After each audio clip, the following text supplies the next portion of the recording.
What's up, guys? Today I'm going to be sharing 5 reasons why you should or should not purchase the new Yucca palette from Natasha Denona. So if you've been thinking about purchasing this, hopefully this video will help you to make a decision one way or the other. I'm also going to be sharing 3 different looks that I did with this palette for a little bit of inspiration. So let's go ahead and jump right in and get started. So reason number 1 is if you like wearing neutrals, this one is definitely for you. It has these beautiful, easy to wear earthy tone shades that aren't too bright or too colorful, but it's also not a boring palette either. You have a little bit of color to play with in here, but they're all softer, more muted shades. And she also included some neutral basic browns in this palette to anchor the look. So if you just want to use one color as a slight pop, you can still keep your look mostly on the neutral side if you want to. So I think if you wear mostly neutral eyeshadows, even though this one does have a little bit of color, I think this palette will definitely appeal to you. And that kind of brings me to reason number 2, which is this palette is a bit more on the unique side for a neutral palette. So usually when it comes to neutrals, you either see a bunch of warm browns mixed with oranges and reds,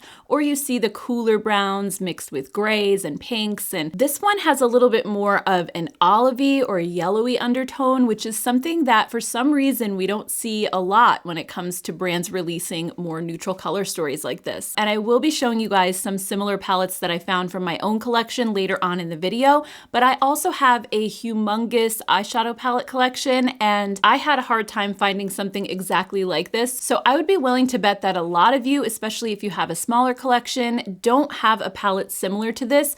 I do think, especially when it comes to mainstream brands that we see, in stores like Sephora and Ulta, that this is a lot more unique. Maybe not so much if you look at indie palettes, because I know there are just tons of different options out there. But if you're somebody who has a lot of palettes from more mainstream brands, then you probably don't have something really like this one. Reason number 3 that you might really love this palette is the formula. So Natasha Denona's formula is really popular because so many people love it. She has really soft mattes that have amazing pigmentation, and this particular palette has a new shimmer formula that she calls the sparkling foiled finish, and it gives this beautiful foiled wet look to the eyes without having to wet your shadows, and it makes a really big impact. And there are also some cream to powder shades in this palette that are very soft and buildable, so if you prefer to go slow with your application and build the color up gradually, I think you'll really enjoy these shades. I think they give a beautiful soft wash of color on your eyes. Reason number 4 to love this palette is that I think it can work on a wide variety of skin tones. The palette overall isn't too light or too deep, and when you look at it on different skin tones, as she shows here in her swatches, I think we can see that the colors pop on both lighter and deeper skin tones. Plus, I think the greens and golds that are in here are super complementary, especially if you have brown eyes or a warmer undertone. Not saying that people like me with a cooler undertone can't wear this, or if you have blue eyes or a different color, but particularly if you have brown eyes or warmer skin tone, I think this will look amazing on you. Reason number 5 is that this palette is very versatile. I love how all of the colors are a little bit different. There aren't any that really feel like repeats of another color, and I think you can really get a lot of very different looks out of this palette. Like I said in reason number 4, there's just a really nice variety of different depths. You have light shades, deep shades, so you can do something that's a bit on the lighter side, or you can go deep and smoky either way with this one. So I just want to quickly show you 3 looks that I did that are completely different from each other, just so you can get a good sense of the variety that you can get with this palette. So for the first look, I wanted to use just basic neutrals. So I started out with the shade Valley, which is a soft, lighter tan color, and I applied this all over my crease, blending it up toward my brow bone. And I felt like this shade blended beautifully, and it was very pigmented. I didn't have to go back in and pick up more color on my brush. Just once was enough, and I was able to blend it out really easily.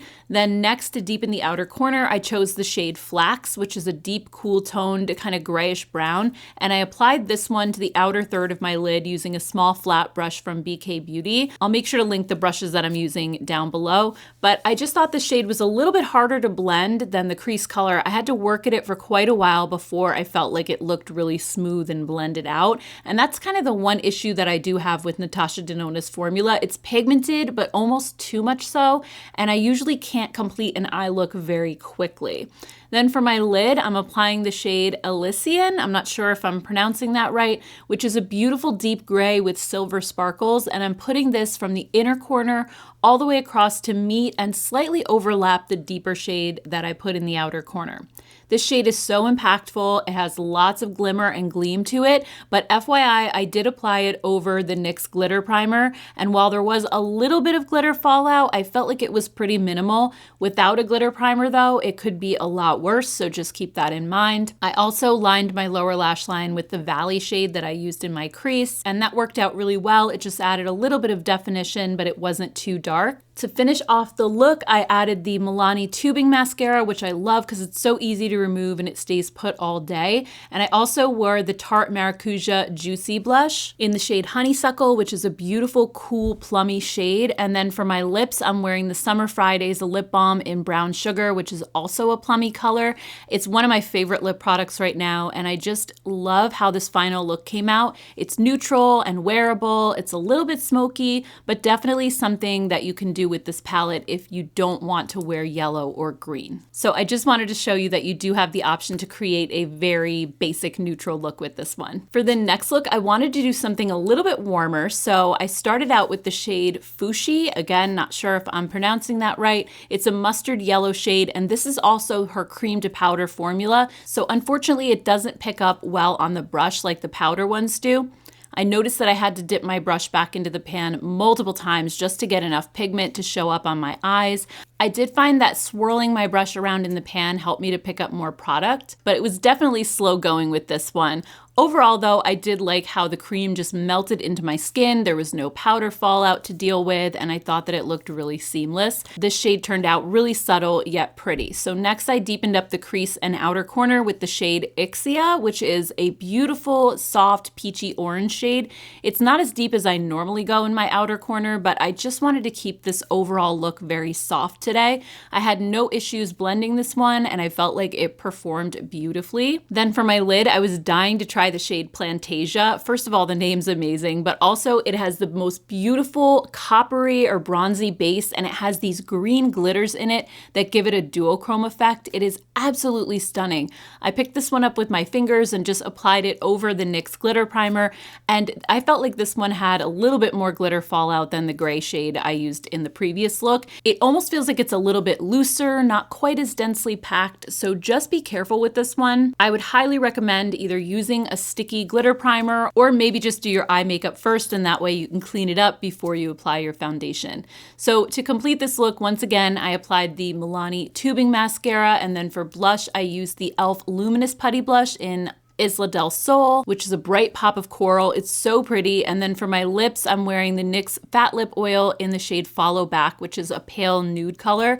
And overall, I was really pleased with how this look came out. I really love warmer tones because I think they complement my eye color really well. And I thought that this was a lot different than the first look, which was a lot cooler and smokier. So I thought this one just came together so beautifully. And then the third look is the one that I am wearing in the video today. So just quickly, I forgot to turn my camera on at first as I was applying it, so I ended up applying two shades off camera. So I'll just quickly show you. They were the shades Acacia, which is like a light olivey green, and then Camu Camu, which is a brighter yellowy green. So I applied the Acacia shade to my crease and just blended that out. And then I used the lighter Camu Camu shade underneath my brow bone just to kind of blend out the edges of the first shade a little bit because I felt like it was kind of grabbing and it was a little bit patchy and harder to blend out. So I wanted to use the lighter one to just kind of soften the edges a little bit. Then for my outer corner, I used the shade Calathea, which is a cream to powder shade. And this one's a deeper forest green in the pan,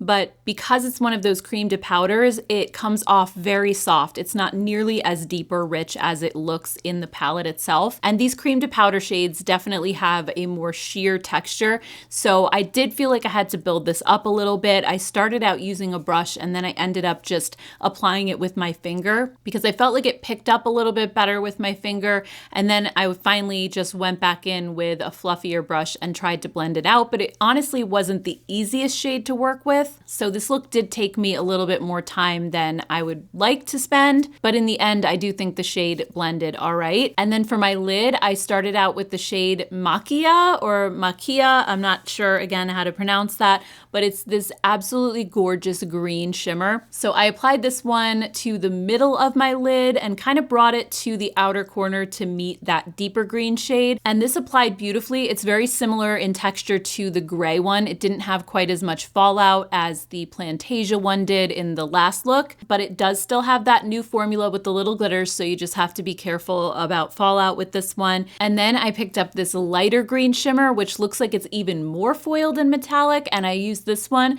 to apply to the inner corner of my eye and then back to meet the middle shade. And it just brightened up the eye look and gave it even more intensity, so I really love this shade as well. I think it's so beautiful. So then here's the final look. Again, I'm wearing the Milani tubing mascara. I'm also wearing the e.l.f. Luminous Putty Blush in the shade Barbados, and on my lips I have the Makeup by Mario lip balm in the shade Bronze Glow. And I felt like this green look is also very different from the first two, so I just really wanted to show you the versatility that this palette has. And there are so many other looks that I can see just when I look at this palette. For example, if you wanted to do another neutral look, I think that the Plantasia shade right here is pretty neutral because it's that bronzy tone that has the green glitters in it. So you could easily pair that with the two neutral browns that I used for the first look and use this on your lid instead of the gray. Or instead of doing an entirely green look like I did today, you can always use one of the green shimmers on your lid,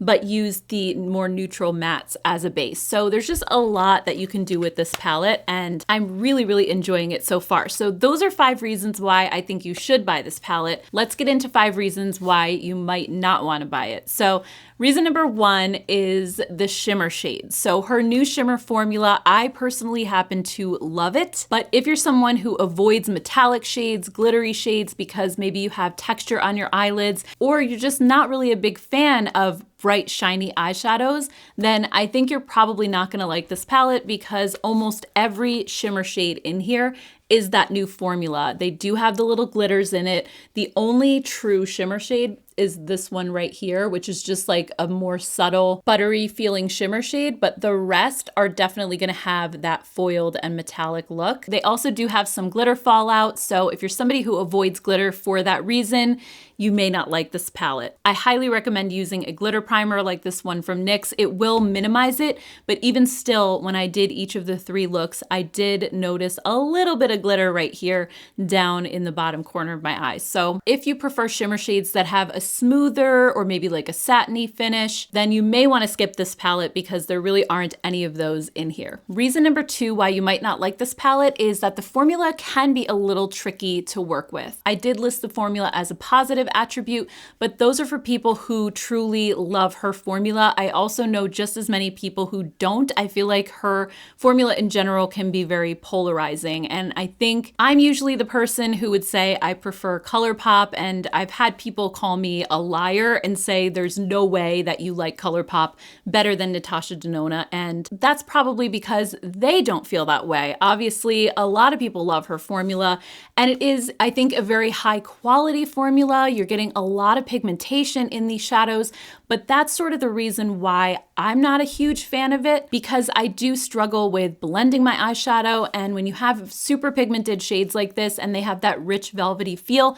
they often take more time to blend out on your eyes. And as a busy mom, I'm usually in a hurry and I don't have the time to spend blending my eyeshadow, even though I would love to just sit and do my eye makeup for, 20 minutes. I don't usually have that luxury, so I find myself reaching for palettes like ColourPop that are maybe less pigmented, but are just way easier to blend and just get a really basic everyday look over my expensive Natasha Denona palettes, which do have a really high quality, more luxurious makeup artist level type of formula, but I just know that I'm gonna have to spend more time with this one. So that's why I tend to reach for my Natasha Denona palettes a little bit less often. And if you feel the same way as I do, then this might not be the right purchase for you. Maybe you'll use it a handful of times, but you may not get your money's worth out of it because it is very expensive. Reason number 3 that you may not like this palette is the undertone. So this has, again, that really olivey, more yellowy undertone, and sometimes sometimes these types of tones can make people look sallow or like they're sick. And if that's you and you know that you don't really look good in these types of colors, then I would stay away from this one because most of the colors do have that undertone. There are a couple of exceptions, but I would say most of the palette has that tone. So if you know that that doesn't work for you, I would probably skip it. Reason number 4 you may not want to buy this palette is the price. So her MIDI palettes used to be around $65. They've gone up to $69. With tax, they're definitely going to be over $70. And while fans of her formula may feel like it's worth the splurge, a lot of people might feel like this is out of their budget. And again, I would urge you to just really think about whether you are going to reach for this palette a lot. Go through all of the bullet points that I've made in this video so far. Are you going to like the formula? Are you going to wear these type of colors? Are you going to get enough looks out of it? And that actually brings me to reason number 5, which is another question to ask yourself. And that is, do I already have something in my collection that is similar to this one? So let me go ahead and show you some comparisons with palettes in my own collection. And hopefully you guys already have some of these and will be able to compare them and make your decision a little bit easier. So first up, we have the Urban Decay Naked Honey palette. I chose this one because of the yellowy brown undertone that this palette has, which quite a few shades in the Yucca palette have as well. Now, it doesn't have the green shades, so I do think it's quite a bit different overall looking at them swatched out, and it just doesn't offer the same variety as the Yucca palette. I think this one is more of a one-trick pony. You're gonna get a lot of the same looks out of it. Next up, we have the Anastasia Beverly Hills Subculture palette, and I have seen quite a few people make this comparison.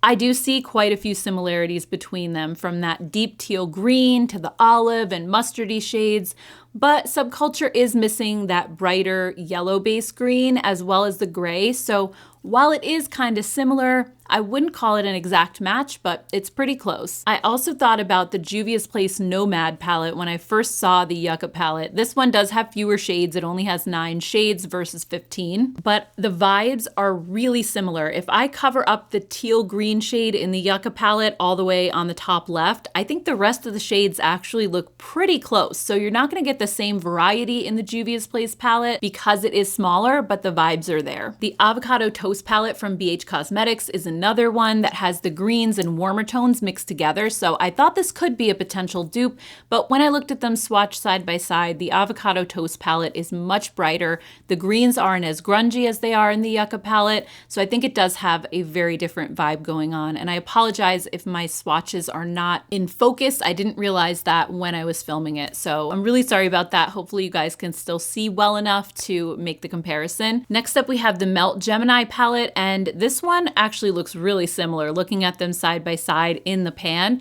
And when I swatch these out, I do see a lot of shades that are really close or at least the same vibe, minus that deep teal shade again. The Melt palette also does have less shades, but if you have this one, I don't know, you might feel like it's close enough. Finally, we have the Natasha Denona Gold palette. Now, this is the one palette in her line that I think is pretty similar. It definitely has some of the greens, the golds with that mustardy undertone, and the browns.